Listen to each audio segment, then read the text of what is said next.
Hello and welcome back to the podcast that is always up to speed with Formula One. Mark Daly and Mark Hamilton here on the cusp of another weekend on Groundhog Day.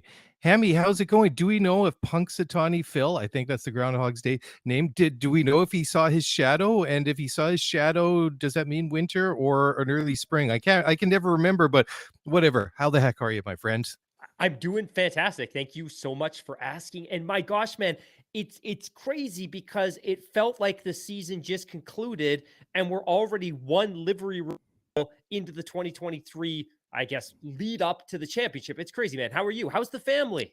I'm good. Everybody's good. Just kind of doing our thing and just trying to make it to the weekend, right? And every time another week ticks over, each another weekend means that we're just that much closer to the start of the 2023 Formula One World Championship. So that is great news, and we're excited about that. And another bit of good news is we think that we finally solved the issue with the unwanted and unpleasant advertisers and some cross contamination that we hope finally got sorted out. We've been checking out. We haven't heard anything from you guys in the last couple of days, so hopefully that's all behind us. So if that's the case, very happy about that. As always, we want to mention our good friends Magnus and the crew over at the Race Weekend magazine. Go over there to theraceweekend.com, enter in our promo code Scuderia Pod and receive 10% off. Hammy, your turn now. You're running that contest along with Alanis and Elizabeth with their Racing with Rich Energy about the wonderful, confusing world of rich energy. Remind us how we could get out on that one. Super pumped about this one. If you don't know, Alanis and Elizabeth will be joining us on a podcast that will be dropping on February 19th. On that podcast live, we are going to draw 3 lucky winners who will receive a copy of their book about the Rich Energy Haas Racing saga. The only thing you need to do to enter this contest is to add us on Twitter, find the tweet. It is pinned to the top of our feed. Just follow the instructions. It only takes 10 seconds. We have 102 entries right now. So based on the number of books we're giving away, if you enter, you've got about a 3% chance of winning this bad boy. But hopefully we'll get lots more entries between now and then. And just a couple of other updates before I kick it back over to you, big buddy. MotoGP 101 with Ed Spencer and Maddie is in production as we speak. The 3 of us sat down earlier this week as we spent a little bit of time carving out the agenda. And I don't know that this is necessarily going to become a weekly segment, but I thought it was kind of interesting. So I thought I would share it. 2 very engaging polls on our Twitter feed this week. For whatever reason, people really lit up when we posted these. One of them was about the Haas livery, which we're going to speak to in a couple of minutes. Overwhelmingly, of the 265 people that responded to the poll, 58% of people indicated they liked it, and I can't wait to hear your thoughts in a couple of minutes. And then one other poll that we did throw up on the Twitter feed this week was pineapple on pizza, yes or no. That had a whopping 300 responses, and of those 300 respondees, 53% like pineapple on pizza. My friend, you and I have never talked about this. This is like the nuts and bolts, the basics of humanity. Are you a pineapple on pizza guy or not? It honestly, it depends. Like if I have like the quote unquote Hawaiian pizza, which is just normal pizza with like pineapple thrown, I'll have it. I don't go out of my way to get it, but certainly if it's on offer, I won't turn it down. I'm a kind of a pizza guy, and it's not my go-to, but I definitely I'm definitely not against the pineapple on pizza. How about yourself? I know that when it comes to things, big fan you of are pineapple on okay. pizza.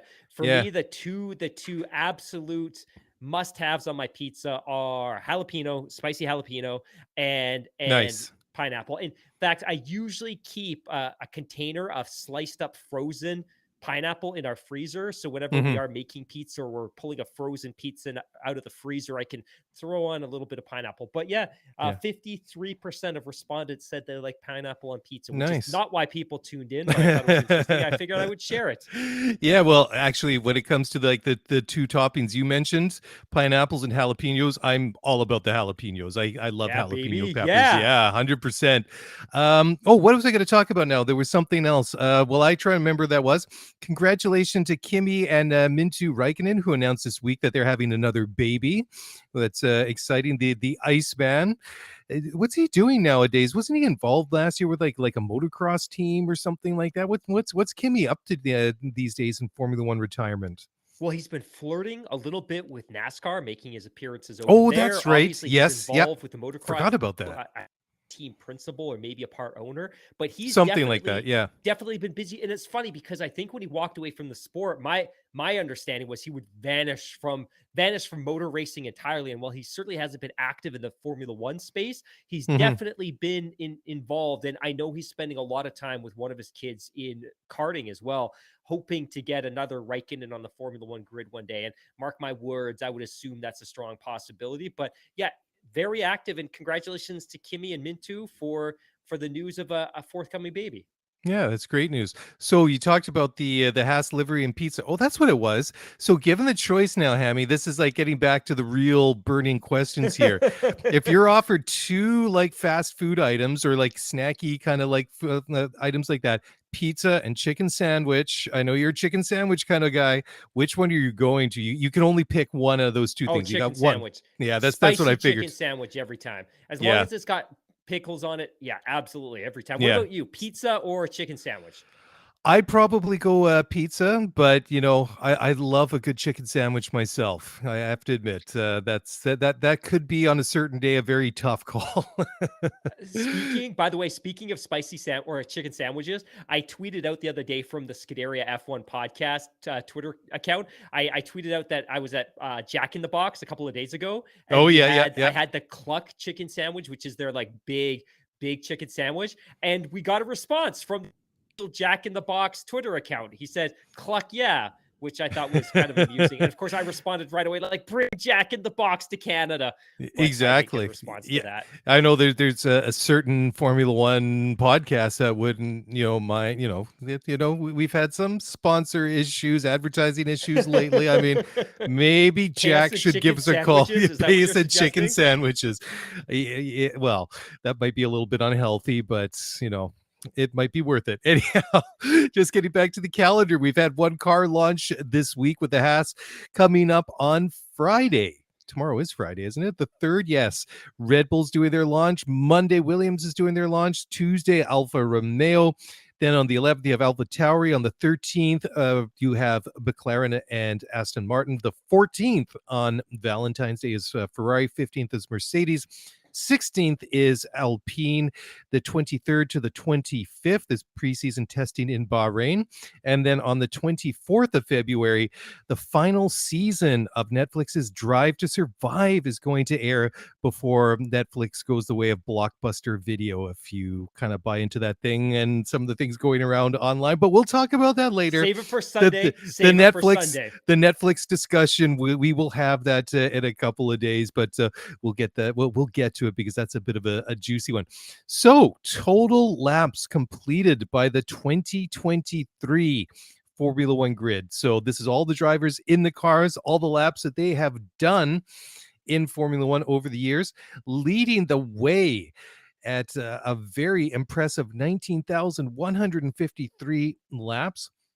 Is the two-time world champion from 2005 and 6, Fernando Alonso, followed by Lewis Hamilton, 17,681 laps. Sergio Perez, I'm surprised to see Sergio up there, 13,000 laps for him. Valtteri Bottas, 11,270.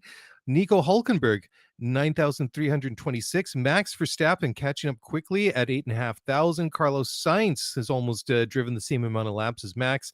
You have K-Mag, Lance Stroll, Esteban Ocon, and Pierre Gasly. Charles Leclerc almost clocking it in just under 5,500 laps. Lando Norris, George Russell, Alex Albon, Yuki Tsunoda, Zhou Guanyu, who's only logged 1,060 laps.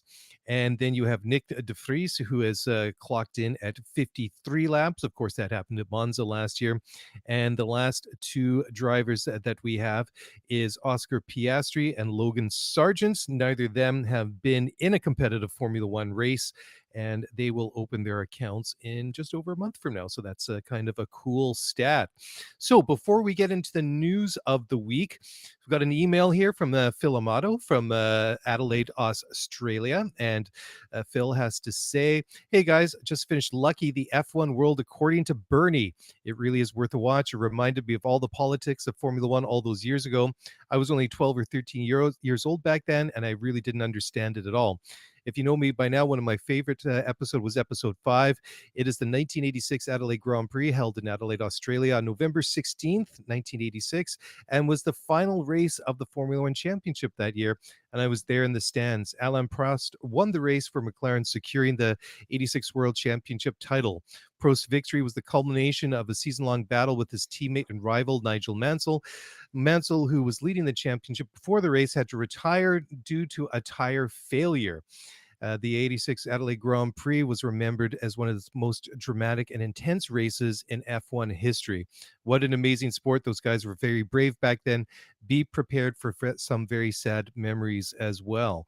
Yeah, I remember that, watching that race as a kid. You know, I think that was one of those races way back in the day that you would get kind of like extended highlights on CBC.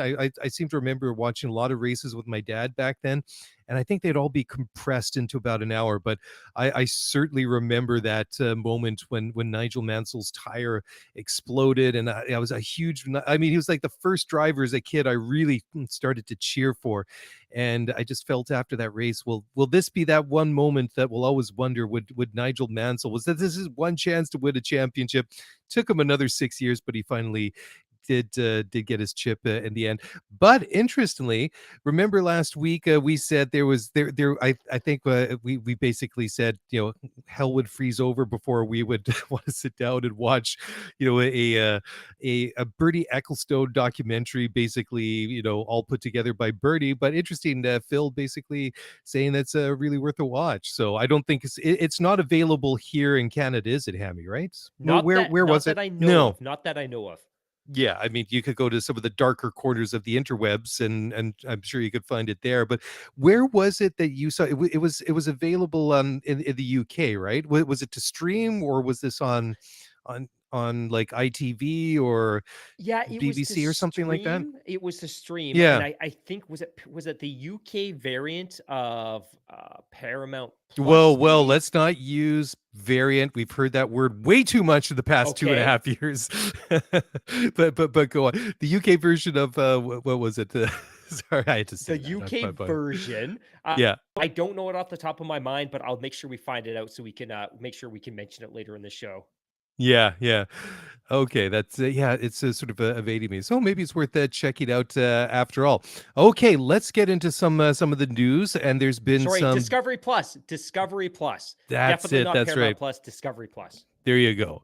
Thank you very much for that. Okay, so as we sit here, it is now Thursday evening, and there is some news and signs pointing to maybe by the time you listen to this on Friday that Red Bull and Ford are going to announce a cooperation or a deal from 2026 onwards. So there's still a partner for Red Bull after the Porsche deal fell through last summer. And that was a really weird one, right, Hammy? I mean, that just kind of felt like that was going to happen at some point. All signs were kind of like, or the stars were aligning that it was going to happen at the Austrian Grand Prix around July 4th weekend, and it just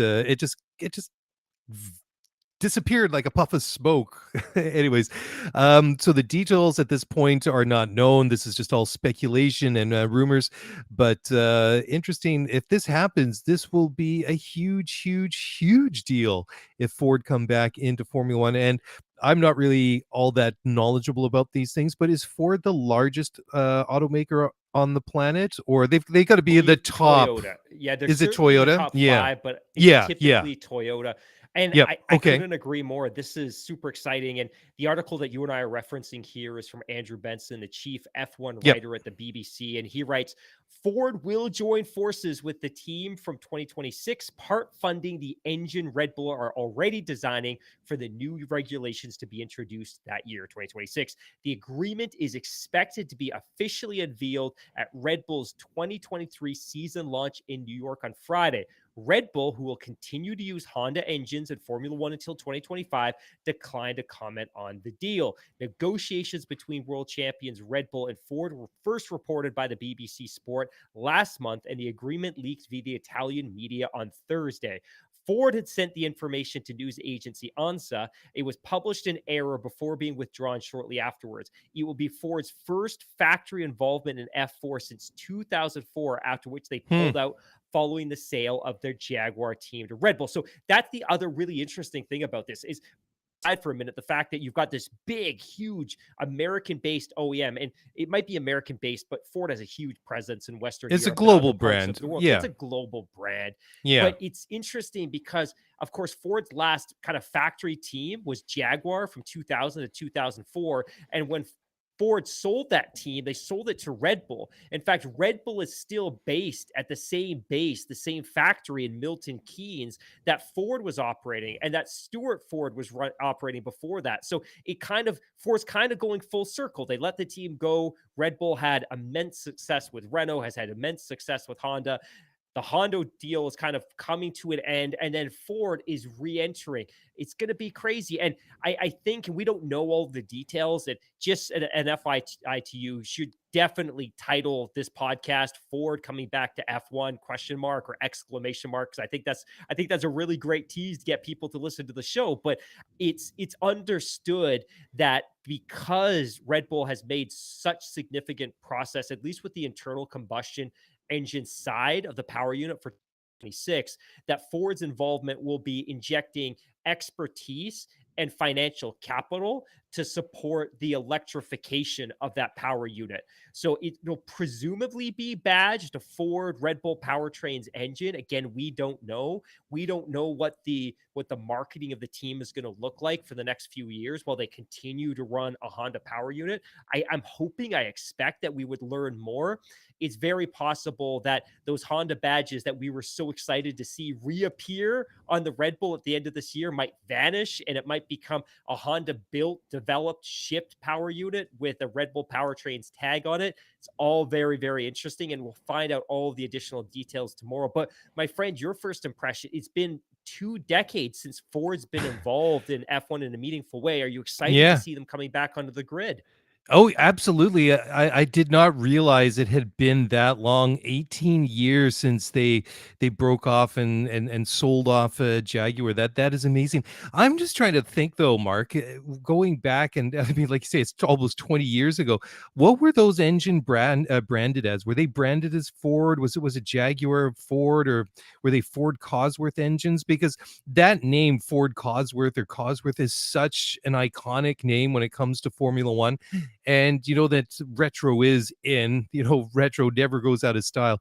I would love to see these engines branded as a Ford Cosworth. I think that would be really, really, really cool. But it is amazing, right, to see that they are back, or at least we hope so at the time of this we're recording this program. But I'm very, very excited to see them coming back, because like you say, they're a huge global brand. It's an OEM, and it's just exciting to see that they're not exactly lining up at the door, but it is just in general very, very positive developments to see companies like Ford, like Audi, etc., coming back into Formula One, and not just going to, as they're coming in a major way is what I'm trying to get at.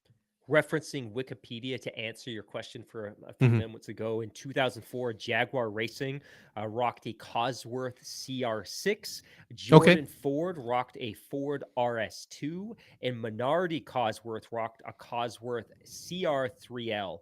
So we had three, and that's the other crazy thing. Of the teams on the grid that year, 1, 2, 3, 4, 5, 6, 7, 8, 9, 10 teams, 30% of the grid that year rocked a forward power unit. So the Wow. other thing that's Wow. going to be really interesting about what we're going to find out tomorrow, and maybe we don't learn as much, is we all know that that Red Bull powertrain slash forward power unit will power the Red Bulls.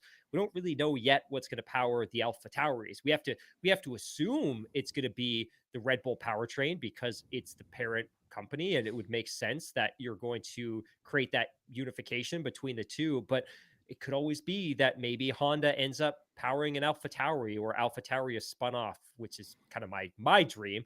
But super, super exciting. And I'll just continue reading here from this Andrew Benson piece. And I quote: Ford has a rich history in F1. The Cosworth DFV8 engine it funded dominated the sport from 1967 until the advent of the turbo era in the early 1980s. The DFV is the most successful engine in F1 history, winning 155 races until its final victory in a Tyrrell in the 1983 US Grand Prix East in Detroit. Ford continued to have success in F1 until 2003, winning a further 21 Grand Prix, the last with Jordan's Giancarlo Fisichella in Brazil in 2003. The move comes as Ford's historic U.S. market rival General Motors is attempting also to enter F1 with the American Andretti Global Organization. So it's definitely a company that has a rich heritage and a rich history in F1, and I think they'll be welcome back to the grid. Really, there couldn't be a much better partner for them to do it with. Andrew Benson here indicates that Red Bull Powertrains already has 500 people in Milton Keynes working Wow. specifically on the Wow. powertrain itself. So Ford just has the opportunity to inject some additional expertise in terms of the synthetic fueling, of the electrification of the power unit. Of course, electrification is now being seen throughout Ford's global lineup. We heard earlier this week that they're expanding production of their electric vehicles in the North American market, dropping prices. This is really cool, and I'm excited to see. I'm excited for the news tomorrow, but I'm really glad this story broke early enough that you and I could talk about it today, because there would have been nothing worse for us to record this podcast without talking Ford, and then for the Ford news to drop tomorrow. So very excited. Yeah, absolutely. And it's funny you did mention Alpha Tauri and maybe like a Honda link up there, because I'm just going to quote something that popped up in the chat on YouTube from Dead Randy, who said, "It's cute that Red Bull pretends that Alpha Tauri is a different team and launches on a different day." Cheeky, but Love it. I think that's a very, very accurate observation from Randy. Yeah. So yeah, no, I agree. I think this is huge news. And it's got to be like my pet peeve that, all these important people in Formula One never check with us first to make sure that their big news aligns with our drop schedule, but I guess, maybe one of these days is, hey guys, just want to loop you in, but I'm dreaming. Anyhow, moving right along to the next bit of news is that the FIA has formally opened a new process for new or potentially new Formula One teams to join the grid. So this is like an interesting one, right? I mean, this story kind of keeps rolling along, and then this is we talked at length last week about FIA president Mohammed Ben Sulayem and his comments regarding the value of Formula One, and the what shall we say, the I would say maybe even the appropriateness, but maybe why did he just jump into it anyhow? He's he did say earlier this year that they did want to reevaluate the idea on how they can get new people, new teams involved and interested in joining Formula One. And so on a statement that was issued recently by the FIA, they said that they would evaluate the potential of new teams based on what they call, quote, rigorous financial and technical analysis, as well as sustainability and positive societal impact criteria, end quote. I don't know what that means, but it sounds like a lot of work. I mean, they're going to obviously do a deep dive on number one, does this potential team have the financial clout to properly fund and participate in Formula One? The technical analysis, which would be, do they have the knowledge and the capability to build a competitive Formula One car, as well as sustainability. So that's an interesting one. Sustainability on what level, and positive societal impact criteria. Again, what is that based on? Is that like their carbon footprint? Is it where their factory, their headquarters is based? Like what that, I mean, the first part of that rigorous financial and technical analysis, that part I can get my head around fairly easily. But as the second part, sustainability and positive societal impact criteria, that sounds really cool. It sounds really noble. It sounds like, something you should be doing in this day and age as a regulator. I just don't know, Hammy, what the heck that means. Yeah, Maybe it's just me. and furthermore, this is all meaningless. This is all meaningless, empty words, shallow press releases, because the teams and Formula One, the commercial rights holder, Liberty, F1, they want no part of this. And we talked Exactly. recently about the discord between the FIA, the teams, and Formula One. Well, the FIA is pushing ahead with this, despite the fact that the teams and the commercial rights group just keep pushing back that we're not ready. We want to be involved. We will be involved. This isn't a unilateral decision. They're not happy with the fee that any potential entrant would pay. They're overwhelmingly dissatisfied with the Andretti Global Motorsport. This is just going to create more discord. And it's fascinating because I want to know where this is going to go. And I want to know what kind of communication is happening, if any, between Paris, the FIA, and Liberty at this point, because you talked a couple of minutes ago about the fact that Mohammed bin Salman had that announcement a couple of weeks ago, maybe a month ago, that the FIA is going to open up an interest, expressions of an interest process. Yes. And this is the more formal application process whereby teams have to formally submit a $20,000 fee plus all of this supporting documentation to support the viability of their bid. But at the same time, F1 wants no part of this. The teams are not satisfied with the anti-dilution fee, the $200 million, which is in the 2020 Concord agreement. The commercial rights group has no desire to proceed with the new team at this point, and none of them are particularly warm to the team that is being rumored to, well, really the only team at this point that's been rumored to plan to submit a bid. So it's juicy and it's interesting to talk about, but you can't get super excited about a new team when there's so much discord between all of the different parties involved right now. The other consideration, the other concern, I think, is ultimately the Concord agreement has an allowance for 12 teams, 24 teams, sporting regulation as well, 24 cars, 12 teams on the grid. And the reality is, if you look at the infrastructure that supports Formula One, the garages, the tracks, all of that kind of stuff, it's really difficult to see are more than 12 teams. And the fear is that if you rush to add 2 teams to the grid now, well, you've kind of pigeonholed yourself, because you've backed up the grid in the sense that even if there's a truly viable entry that comes along in 2 years or 3 years from now, how are you going to get them on the grid? And I think that's one of the reasons why reasons the teams are so resistant to pursue a new bid at this point. I think the big one, though, is one, the teams are resistant to add a team because they don't want to share the prize money, because they don't believe that the existing bidder in Andretti is going to provide enough value to offset the dilution that they're going to experience in their prize money. But I also think the anti-dilution fee of $200 million to them is seen as a bargain. And if a new team can get on the grid for $200 million, what does that say about the valuation of their individual teams, which should be in the $1 billion range? And by the way, I don't know if you saw that this week, but Forbes released a list of the most valuable Major League Soccer teams. The 2 LA teams, LAFC and LA Galaxy, clocked in at $1 billion and $960 million. So the 2 LA teams are worth $1 billion each. That's Major League Soccer teams. There's absolutely no reason why a Formula One team shouldn't be valued at over $1 billion, but it's hard to substantiate that when you're allowing a new team on the grid for a bargain basement price. So again, I want more teams, but I wanted new teams to enter the grid when both of the parents want it. And that's something that they're both aligned on. And that's just not what the case is right now.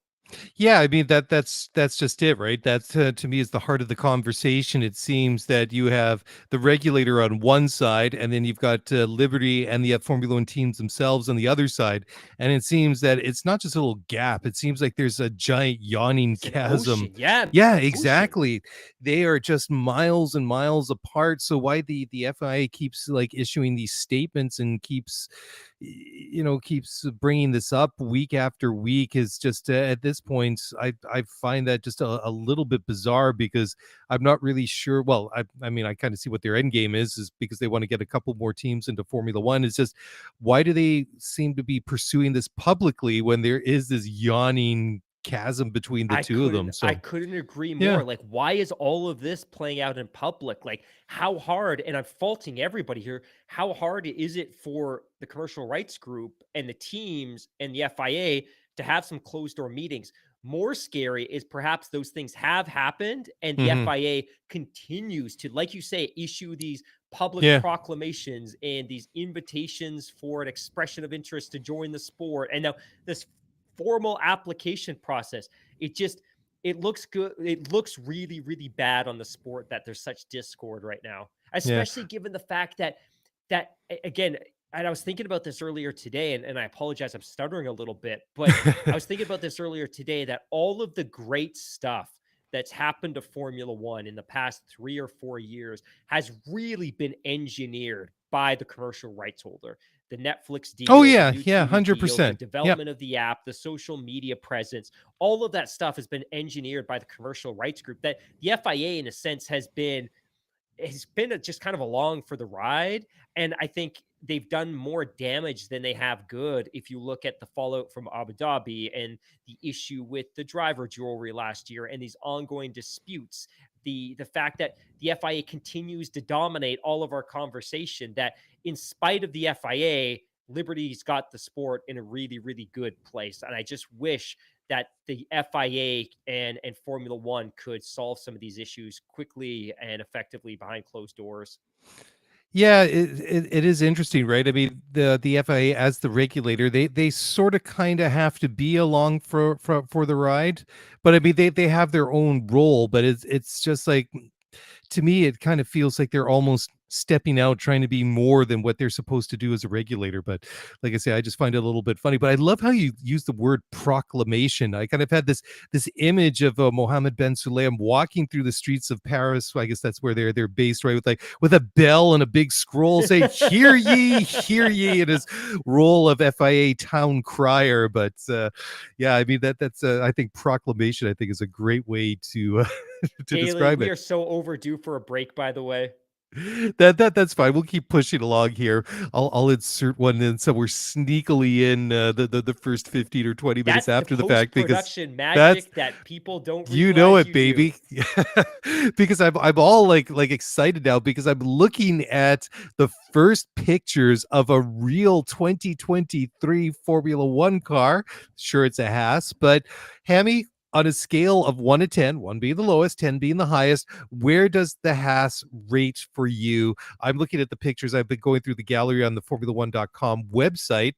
I like it. I'm going to give it a 7.79, to get really technical, because it's all about, the decimals and formula. You're shaking your You're such a jerk. 7.79. yeah, no, seriously, like, what do you think? I like it. I think it looks sharp. It's mostly black with white and some red highlights on it. MoneyGram is the big predominant sponsor. Haas still features and quite predominantly on the radiators. I think it's a sharp looking car. I think it looks nice, despite my my rather chintzy 7.79 rating out of 10. It's a nice looking car. Well, I'll give the credit where credit is due. Yeah, very much agree. I think the car looks fantastic, and I think they did really well to integrate their new title sponsor, MoneyGram, into the livery. I Yep. will note, and I'm hoping our listeners have picked up on this, but technically these are articulated as being car reveals, but in my opinion, they're very much livery reveals. I agree. I Yep. don't think any car in Formula One in 2022, 2023 are showing anything that even remotely resembles what they're going to roll out in Bahrain in about a month from now. I don't think these cars really resemble what we're going to see in preseason testing. So for me, I look at these cars and I kind of pick up on a few design cues here or there, but I don't think it's worth sharing any meaningful analysis, because there's such a likelihood that it's to throw their competitors off, or it's not something that's going to be in place by the time we get to winter testing. But as a livery, I think it's good. I'm still disappointed that we have wheel covers, and I get why, for aerodynamic reasons, we have wheel covers. I think they're pretty good. They're black, matching the rest of the car. They've got that red oval. around the outside of where the guns would pull the nut out. But it looks neat. It's kind of black, and then the shark fin's black with the MoneyGram logo on it. The rear wing is red, which is a nice accent against the black and the white, and it has Haas in white against it. The top of the halo is white. The very, very top part of the car is from the nose leading up to the cockpit is white. It's a good looking car, man. And Mhm. based on, I think, the poll that we had, overwhelmingly people really liked it, or they kind of liked it. Good job. Good job to Haas. I will say, embarrassingly, as much as I despise Rich Energy, I still think that gold and black Rich Energy Haas from 2018, 2019, I still think that was a great looking car, but this is a really nice looking car as well. Yeah. Well, that Rich Energy car was basically a reboot of the late 70s, early 80s Lotus and the Yes. John Play. Yes. Even though, Yes. Yes. neither of us are obviously fans of tobacco sponsorship for obvious reasons, but that John Player special, that black and gold, I mean, it's a classic look. I do have one criticism on the livery for the Haas is that the driver's number is quite small. It's right at the back, just beneath the shark fin. It's white, it's not very big, I and didn't yet even see yeah, that. It's see? tiny. It's tiny, and, compared to, say, like, last year's Mercedes, like, Lewis had his 44 on the side of his car in that Volt yellow. I mean, you could tell it was Lewis a mile away, right? And this, I mean, they've obviously moved away, Haas, I mean, they've moved away from, like, that low vis battleship gray color scheme that they had when they first came into Formula One back in 2016. That is my only criticism, is that the driver's number, and they got 27 on here because this is Nico Hulkenberg's car. To me, it's a little bit too small, and people might, the cynics out there will be like, well, who cares? Haas is not going to be up there at the front of the grid anyways. But regardless, that's for me, that's a little bit irrelevant. It's just like when I see a car in picture, that if I don't see the driver's helmet right away, the next thing I'm kind of focusing in on is the number. And even on the nose, it's a little bit more predominant, but still, it's black on white. It's italicized. It's fairly small. That's my only major criticism of it. They could make it stand out a little bit. I don't know if they need to go Volt yellow or Dayglow orange or something like that, but certainly that's a room for improvement. Mark, I'm going to read something that, and I didn't think to pull this out. I saw somebody on Reddit had screenshotted this, so I just borrowed it. But Yes, I was going to ask you about this. from Yes. the sporting regulations, here's what's listed under car livery and competition number. So under car livery, the provisions of the code relating to national colors shall not apply to the championship. Both cars entered by a competitor, so a team, must be presented in substantially the same livery at every competition. Any significant change to this livery during a championship may only be made with the agreement of the FIA and the commercial rights holder, so Liberty, in order that the cars of each competitor may be easily distinguished from one another. So in order for the two cars from the same team to be distinguished from one another whilst on the track, the onboard cameras located above the principal roll structure of the first car must remain as it's supplied by the competitor. So that component has to be black, and the second car must be predominantly fluorescent yellow. So we get that question all the time: why is one black, one's why yellow? Well, actually, it's in the sporting regulations. It's required. D, so again under car livery, the name or the emblem of the make of the car must appear on the front of the nose, and in either case be at least 25 mil at its largest dimension. The name of the driver must appear on the external bodywork of the car and be clearly eligible. And finally, under car livery, each car will carry the competition number of its driver as published by the FIA at the beginning of the championship, or the competition number that has been allocated to his replacement, so replacement driver, in accordance with Article 32.4c. This number must be clearly visible from the front of the car and on the driver's crash helmet. And then finally, and this is much shorter, competition numbers.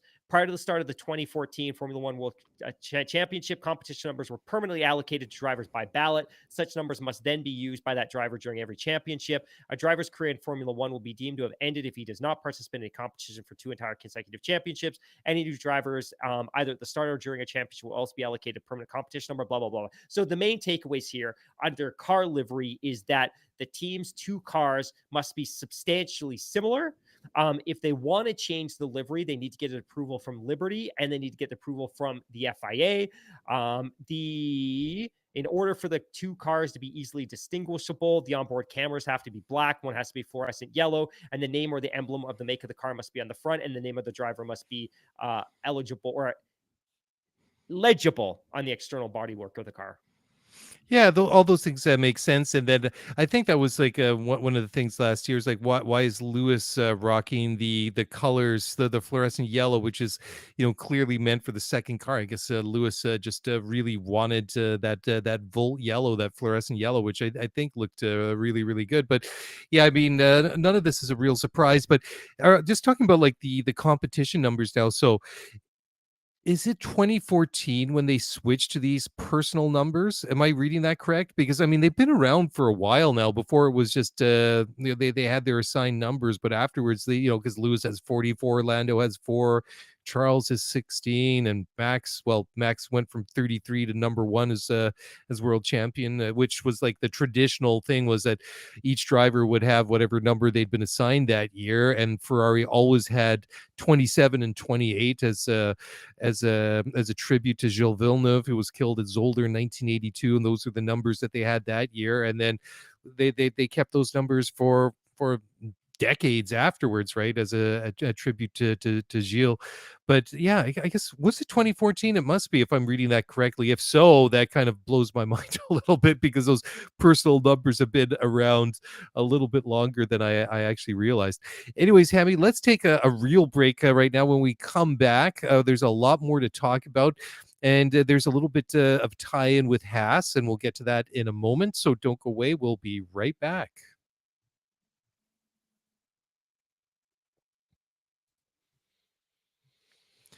All right, welcome back to the show. And yes, as I said before the break, we have some Haas adjacent news, not Haas directly. I mean, we were just talking about their car reveal before the break here. And via McLaren's official Twitter account, need more coffee here, it's getting late. It said McLaren will be able to call on at Schumacher Mick as reserve driver during the 2023 F1 season as part of our arrangement with Mercedes. Welcome to the family, Mick. So, Mark, what do you think? Good, a good move for Mick Schumacher. Obviously, he had that seat at Haas for 2 years, parted ways at the end of last season, but ends up as a reserve driver for a pretty good Formula One team. I don't think this is a bad move for the youngster. I think this is a good place that he can maybe marinate and hopefully mature a little bit and be around some very good people, and obviously one exceptionally good driver in Lando Norris, and Oscar Piastri, at least on paper, looks good. But I think this is a good place for Mick to end up at. This is In the meantime, right? Great story, right? Like, I think we all like Mick, and I think we were all I think so, a little bit sad to see him lose his seat. I think I especially, and I know you were ecstatic that he was going to have the opportunity to go to Mercedes and be surrounded and enveloped in that atmosphere and with that culture. And I think now, by being involved with McLaren as well, it amplifies his exposure to different processes and protocols and cultures and systems. It's going to involve twice as much sim time, potentially twice as much time driving practice sessions. And it also doubles the likelihood that he might get into a Grand Prix here, because when you're a reserve driver for one team, well, the likelihood of either one of those drivers missing a race is not super high, even in the post-COVID, as we migrate out of the COVID world. But now that you're going to be the reserve driver for two teams, there's a greater likelihood that maybe you do get an opportunity to compete in a Grand Prix. I think this is good for him, and it just gives him more exposure on the grid and in the paddock, and it helps provide a runway to him potentially getting a permanent seat in the future. Yeah, 100%. And I think you nailed it, Mark. I think that most people find Mick a very personable and likable driver.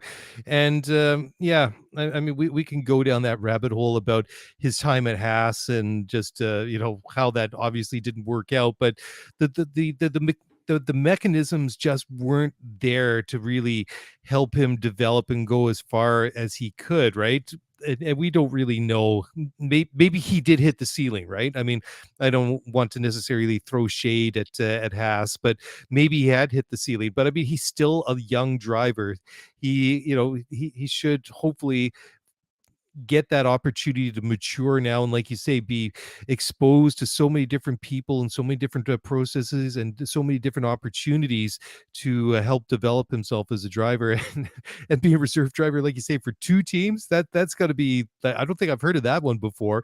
So I mean, there is a very good opportunity, like you say, Hammy, to see him in a car this year, for one reason or another. I mean, hopefully not for the COVID reasons, but it does happen quite a bit. Okay, moving along. This is this whole political statement thing here, and the controversy that's kind of kicked off. That's come back again this week. Some comments from Helmut Marko and also from Alfa Romeo driver Valtteri Bottas, who said, "Quote." Personally, I don't like politics. I like doing what I love, which is racing, but politics is still part of today's world. I think that Formula One has done a good job in raising awareness for some of these types of questions, and a lot of drivers as well. For example, Sebastian.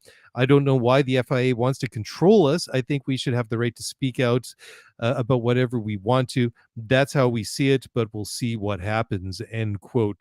Interesting that that Valtteri Bottas, spoke up on this issue. I mean, he's not really a very kind of vocal person to begin with, so I'm surprised that he piped up about it, in the first place. Nothing Yeah. further to add, or you're No, thinking. You're thinking. I do, and to be honest, I was kind of pre-reading a couple of articles ahead, but yeah, I think my position on this has changed, and I think when this was first revealed earlier this year, maybe late December, early January, my impression at that time was that this was a unilateral decision that was made in collaboration between the teams, the commercial rights group, Liberty, and the FIA. And I think as time goes on, I've begun to pivot from that. And I wonder how much of this was a unilateral push from the FIA, independent of the teams and independent of the commercial rights group. And I couldn't substantiate that over the last couple of weeks because we hadn't really heard any drivers or the teams. Obviously, Zach Brown had made a comment that in support of the FIA's new prerogative on political statements. But now we're starting to get this, like Valtteri Bottas. Personally, I don't like politics. I like doing what I love, which is racing, but politics is still part of today's world. I don't know why the FIA wants to control us. And then also this comment from Helmut Marko, who rejects the quote unquote clearly wrong FIA stance on political statements, that now we're starting to see some really significant people within the paddock, a prominent Grand Prix winning driver in Valtteri Bottas, and Helmut Marko, who has a disproportionately large role in the world of Formula One, and with Red Bull, making statements clearly in opposition to what the FIA hopes to impose. And, I feel like you and I had a really good conversation about this a couple of weeks ago, because Mhm. the FIA has made this statement and they've introduced this mandate. I still don't know how they're going to I still don't know how they're going to enforce it. I still don't know who's going to be the one that moderates and approves what statements are appropriate and what aren't. I don't know who's going to go to some of the drivers on the grid that wear crosses and explain to them that, hey, based on the sporting regulations, you need to remove that religious symbol. Like, I still don't know how any of this is going to play out. I don't like it. I don't think it's necessary. I don't know how they're going to enforce this, but it's good to start hearing from some folks within the paddock about their distaste for this new mandate. Mhm. Yeah, I agree. I think it's good to hear other voices speaking up rather than just say Lewis or Sebastian Vettel. I mean, Seb is out of the sport now due to retirement. But I must admit, I found Marco's comments a little bit ironic.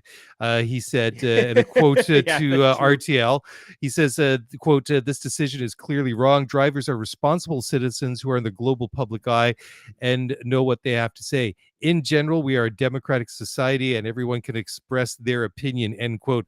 This comes from the mouth of a person whose team is very strict on things. It's the drivers expressing their sort of personalities through helmet paint jobs and things like like that. So I can't believe that he would be extremely excited if one of his drivers started spouting off about political messages. But who knows? Maybe he could be pleasantly surprised. But yeah, although that might not have been a bad thing, I don't think that I was really. Really impressed when Ricardo left Red Bull and was allowed to design his own helmets. I was kind of thought to myself, yeah, maybe those Red Bull parameters for helmet designs weren't such a bad thing for you, Daniel. But hey, maybe that's just my own personal opinion. Wait, are As you long saying you didn't like Daniel's helmets? He said some killer helmets.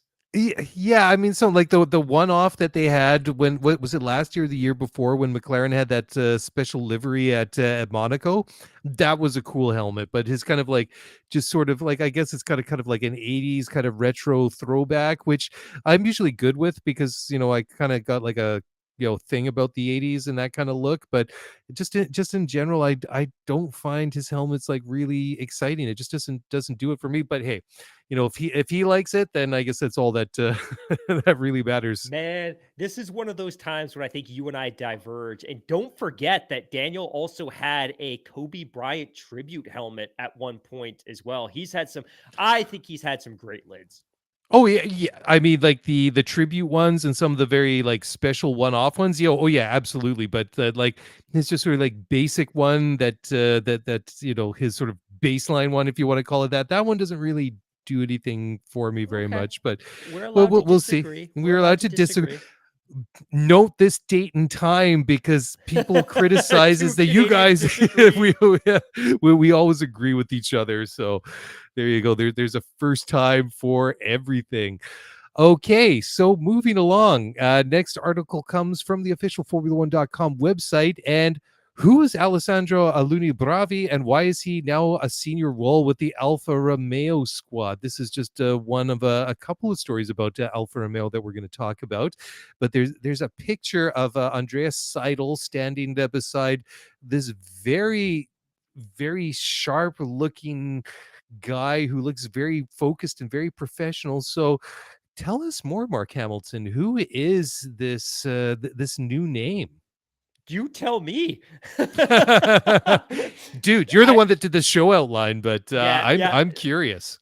Yeah, so am I. So I'm going to quote here from Lawrence Barretto. This was the story from F1. I think he does a pretty good job of introducing not only the character, but also the fact that it's now clear that Alfa Romeo F1 isn't going to run a full-time team principal on the grid this year, but rather will have effectively a representative. So I'm going to quote here from Lawrence Barretto. Sauber run, Alpha, now partially Audi owned Sauber run Alfa Romeo will contest the That's 2023 a F1 season mouthful.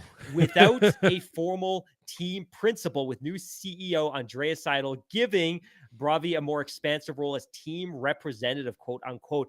F1 correspondent Lawrence Barretto explains what this means. When Sauber owner Finn Rousing drafted in Seidel as CEO, the plan was for the former McLaren team boss to take a bigger, more strategic position focused on transforming the outfit into newcomer Audi's work ops operations from 2026 onwards and delegated the day-to-day running to a team principal. However, sources say Alfa Romeo, who will leave as partner at the end of this campaign, have a say in who the team principal will be for 2023. This made it trickier for the incoming Audi to put one of their own selections in this role. So interestingly, that Alfa Romeo, as the current title sponsor, effectively had a veto on who the Hmm. team principal would be. So in this case, Audi clearly had some people they wanted in that role, and Alfa Romeo, as a Rhodes car competitor, was disinterested. And the article continues. So after some consideration, Seidel opted not to appoint a direct replacement for Fred Vasseur,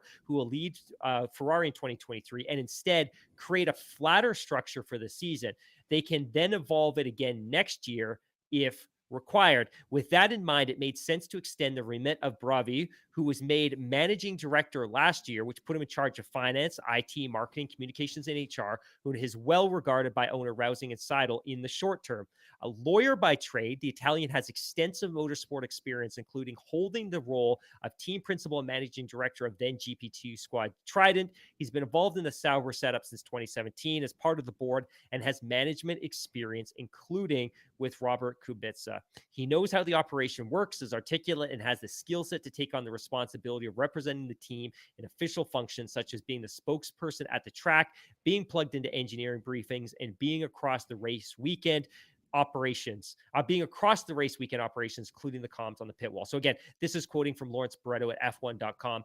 So it seems, my friend, that this is all very strategic, that this is somebody Hmm. that is already very well plugged in and knowledgeable about the entire Sauber operations, but that Andreas Seidel went in with a very, very clear understanding of a team principal candidate that they and Audi wanted. But because Alfa Romeo had a veto on who that person would be, they opted not to fill that role so as not to have to give Alfa Romeo their input on who would take that role, but have rather created this flatter structure and have introduced Bravi, who will effectively operate like a pseudo team principal and will be able to do so as the person that Audi, at least temporarily, wants to lead the team, while Seidel takes over the grander transformation of Sauber into an Audi works team. Yeah, I think this is a fascinating little story here, and I love the creativity that they've done to basically find a loophole because, if say they wanted to put in, for example, well, I mean, yeah, who knows who they would have put in, but they wanted to put in a specific person as team principal, like you say. I mean, like Alfa Romeo effectively has this veto, and they've basically cut them off from their own veto by doing this. Is like, yeah, well, Bravi, he's a team principal, but not really. He's also our IT guy, our marketing guy, our communications and HR person. But I think it's it's fascinating as well because lawyers everywhere are probably like, what, the lawyer's a team principal? I'm putting my name in for the next Formula One team principal job that comes up. But yeah, it's interesting too because, all joking aside, because Bravi does have quite a bit of experience in motorsport, so it's not like it's just sort of a placeholder position. It's like, here, Alessandro, come in here, run the show for a year, just to don't screw it up. I mean, he's obviously a very accomplished, very smart person that has experience in different levels of formula, or sorry, in motor racing. Has even managed drivers like Robert Kubica. I wonder what point in Kubica's career he was involved. But anyways, very, very, very cool story to see. And this seems to me, it seems very Seidel-esque. I've got the opinion of formed the opinion over him, or about him, over the past several years since he joined McLaren. From He was the head of Porsche's LMP1 project, wasn't it, in endurance cars? I believe it was. Anyhow, he just seems to be a very, very clever, very clever person. And I wasn't surprised at all when his name came out, with the linking with the Audi and the whole move to run that project. And this is story worth watching, because what are they going to do next year? Because when Alfa Romeo sees, walks out that exit door and leaves Formula One for the last time, then I just get this sort of picture in my mind of Seidel rubbing his hands like, all right, they're gone, let's get down to work, and let's do what we what we really need to do. So I wonder who that long-term replacement will be, that will actually take over from Bravi, and actually have the proper, or have the official title of team principal. What did you say? Like Bravi's official role was? Oh, team representative.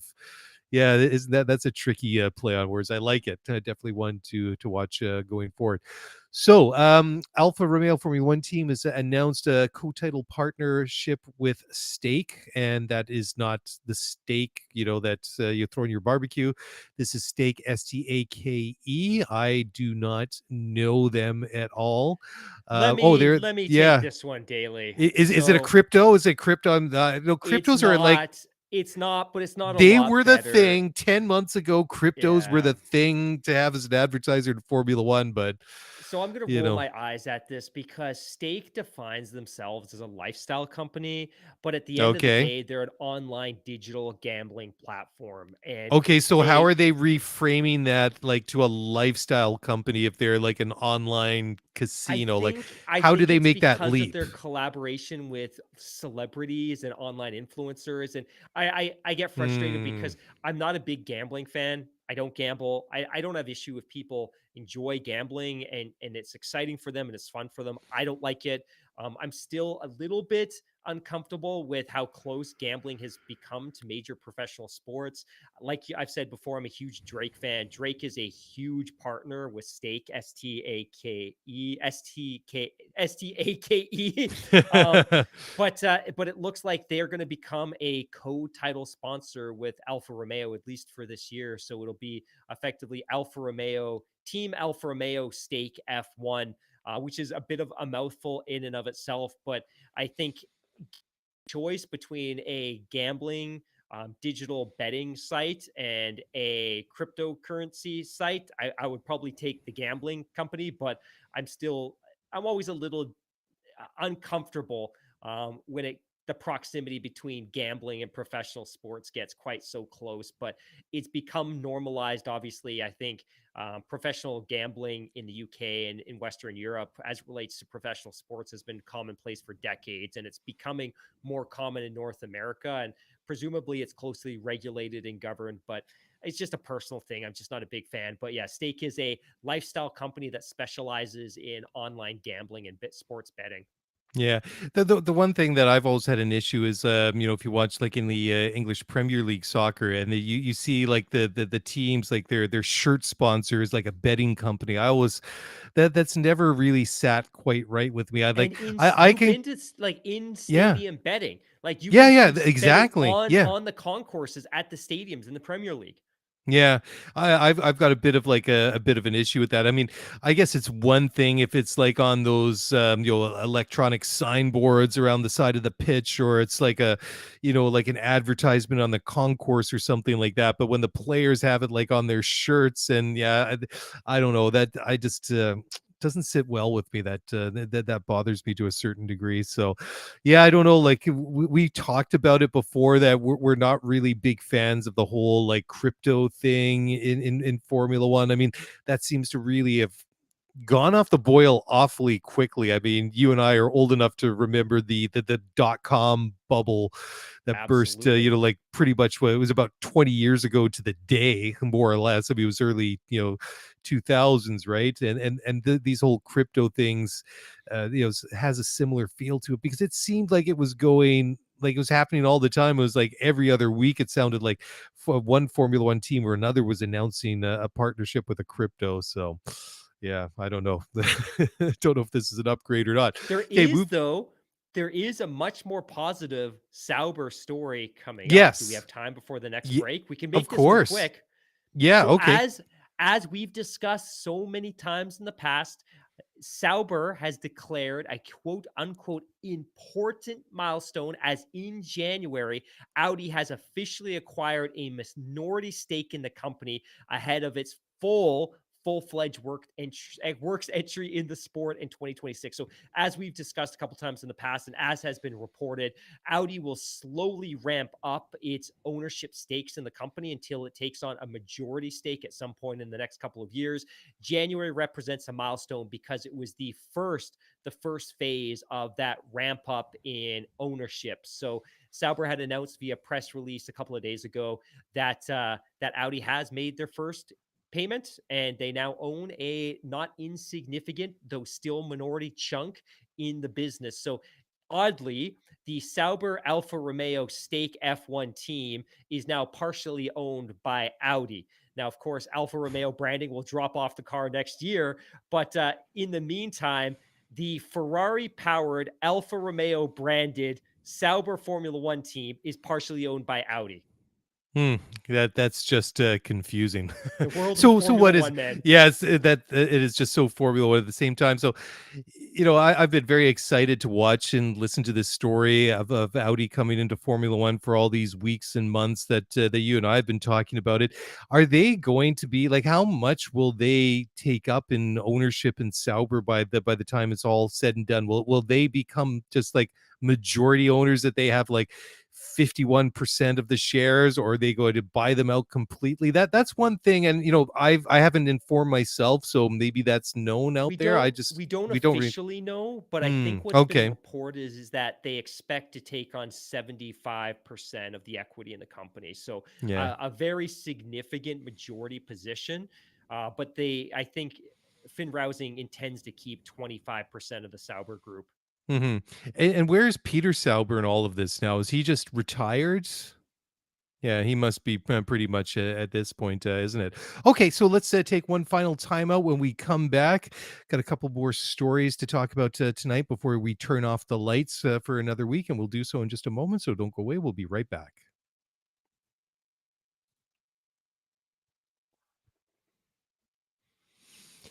Okay, welcome back to the show, everybody. And Mark, before we get into the last couple of news stories, there's been a couple of questions in the live chat on YouTube directed at you specifically.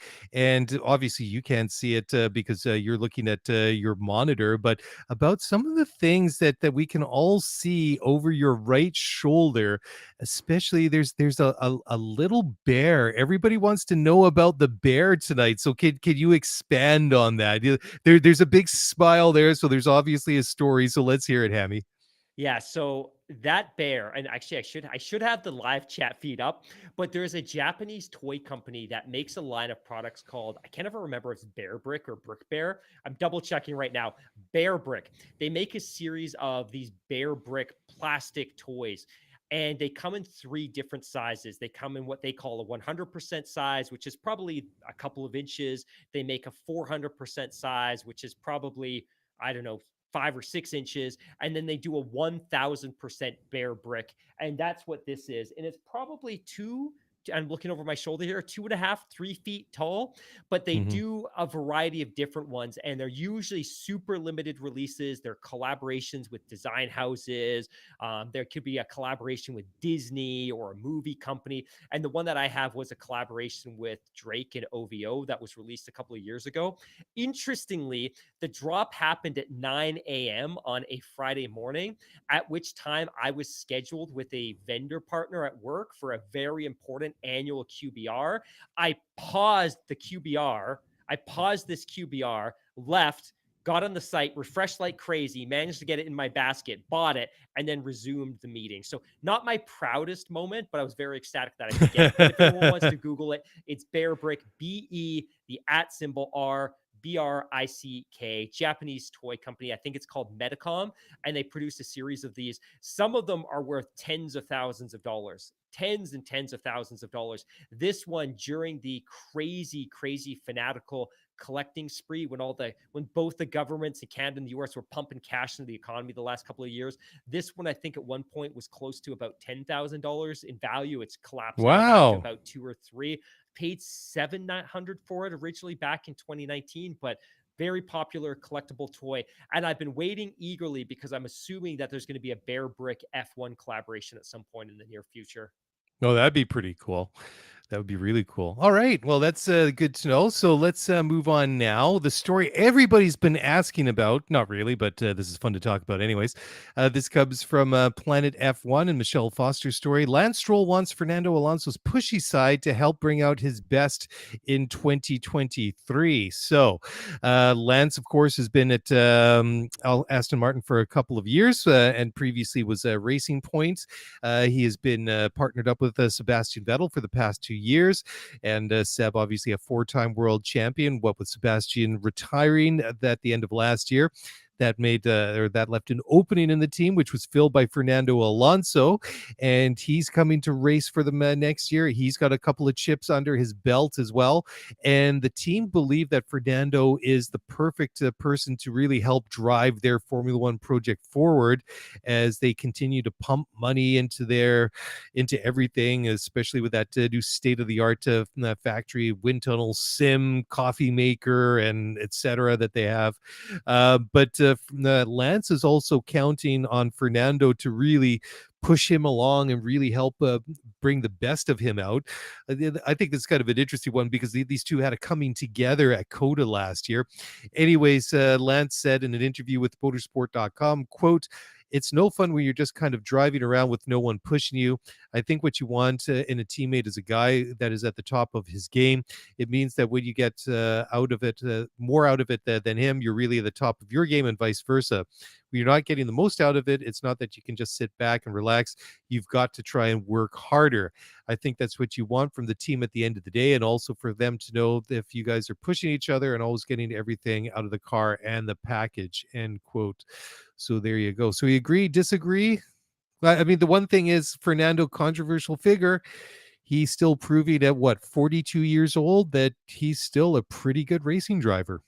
Absolutely. And I think if not for the reliability issues he encountered with the Alpine last year, he would have finished significantly higher in the World Drivers' Championship Oh standings. So yeah, I'm yeah. very, very eager. But man, you and I sat here a couple of years ago and we talked about how excited we were that that Lance Stroll was going to be finally paired with a world-class championship caliber driver who's going to be able to push him forward and whom he was going to be able to work with and share data and sit in driver briefings with. And that didn't seem to really have a significant impact on Lance's career.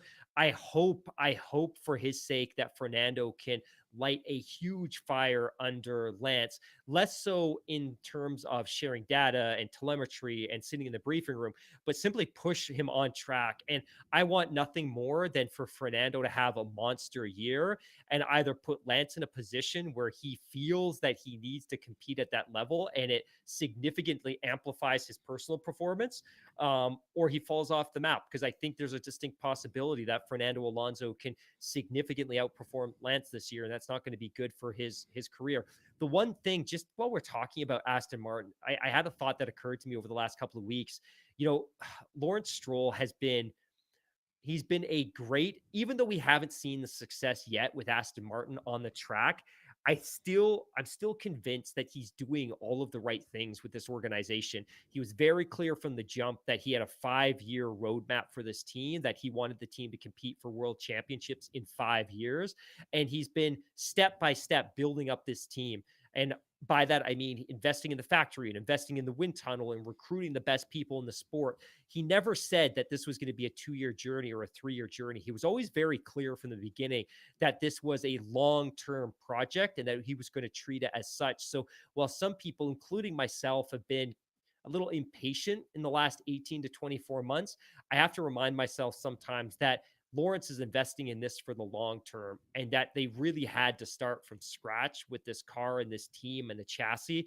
So I'm going to try to be a little bit more patient, but I would expect significantly more out of Fernando this year than we saw from either Lance or from Sebastian Vettel last year.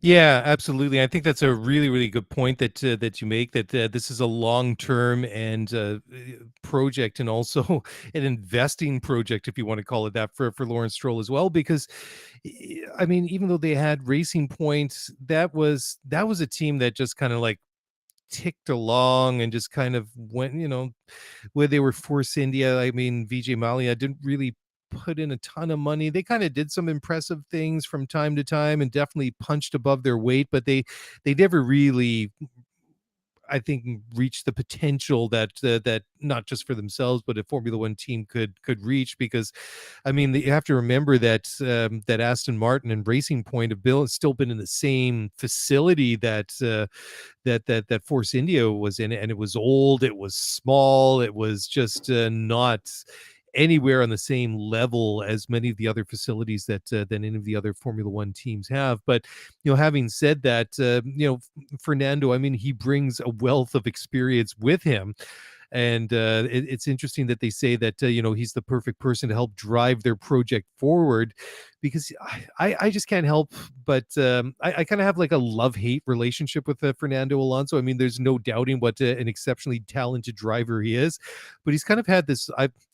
I wouldn't go all out to say like a scorched earth policy everywhere he's been in Formula One, but he's definitely burned some bridges along the way when he's left different teams and moved along. And he's had some very contentious relationships, that's to put it mildly, with some of his teammates. So I think that, Lance, and I don't think that Lance is naive by any stretch of the imagination at this point in his career. He's not 18 anymore. I mean, he came into the sport as a kid. He's like a grown-up man now, which kind of makes me feel older and older every year. But I just can't help but wonder if when Lance says stuff like that, I'm almost kind of thinking to myself, careful what you wish for, buddy. I mean, this is Fernando Alonso. It's okay right now, but come March when things get serious, you guys are both out there on the track, and if it comes between you and Fernando for battling it out for race position or points, I mean, he's not going to ease off because you've been there longer. He's not going to ease off because you're the boss's son. I mean, Fernando races for one person only, and that's Fernando. So there's that. I mean, I don't think you would see that any other way, Mark. No. No. No, head shake. No, I agree with everything that you say. By the way, I love that point about burning bridge.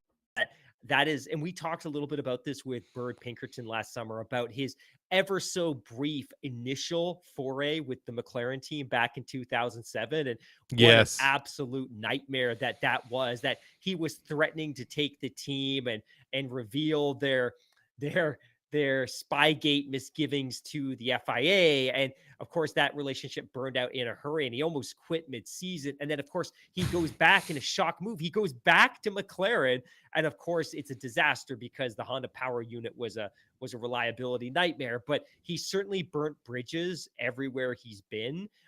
I thought his career was going to end with Alpine. I was convinced that he was appreciative enough to the team that helped him win 2 world championships in 05 and 06, that's where he would ultimately finish his career. And, like you said, Fernando, and there's nothing wrong with this, but Fernando drives for Fernando, and he was given term and money at Aston Martin that Alpine were never going to be able to deliver to him.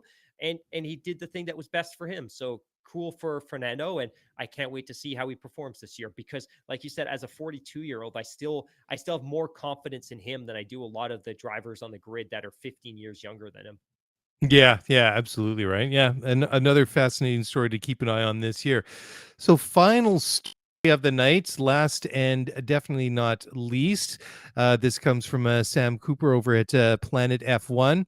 And Sam was saying that Sebastian Vettel has not yet decided if he will continue on in his role as the GPDA director. That's the Grand Prix Drivers Association.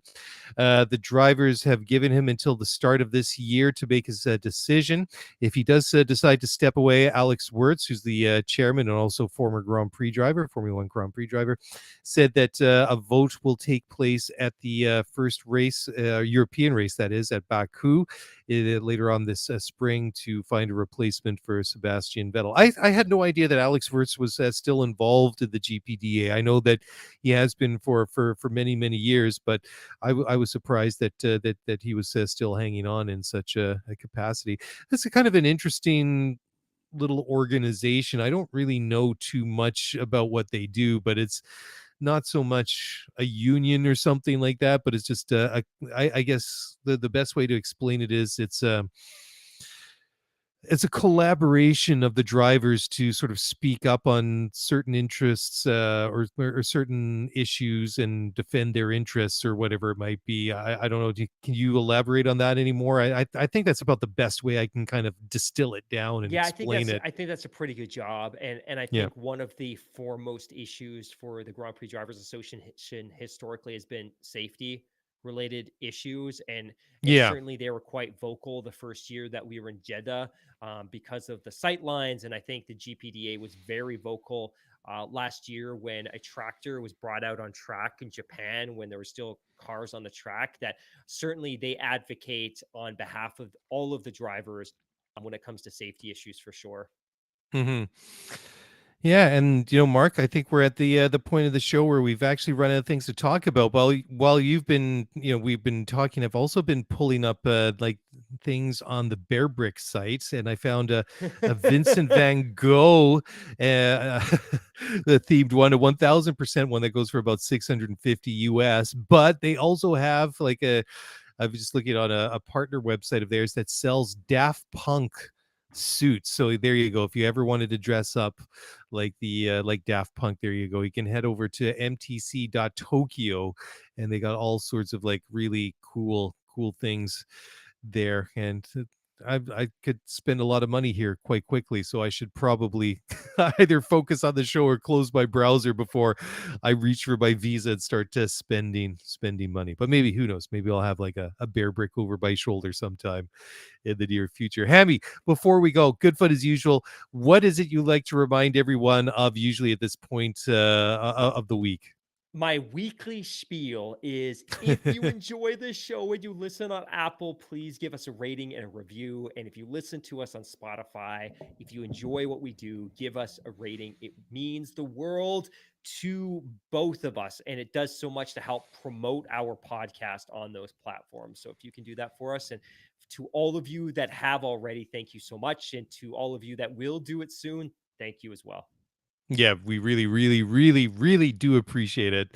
I can't emphasize that enough. And before we go, want to give a shout out to all of you that joined us on the live stream tonight on YouTube. We do it each and every week, or each and every time we do a show. It's just that we're a little bit erratic when we do it. Although we typically sit down at 9 p.m. on a Thursday, but that's Pacific time. I know a lot of you guys that live on the East Coast would love to join in, but yeah, we're just not so much Mark, but it's more on me. Has a bit of issues with scheduling and trying to get my family to cooperate with things that would allow me to do it at an earlier time. But we try. I try, anyways. And just one final reminder: if you want to get in touch, send us a tweet at ScooterF1Pod or an email at scooterf1pod@gmail.com. Thanks, guys. Have a great weekend. We'll be back on Sunday night to talk about some other stuff, whatever it might be. Hammy's already on top of it, so we'll talk to you then. Bye for now.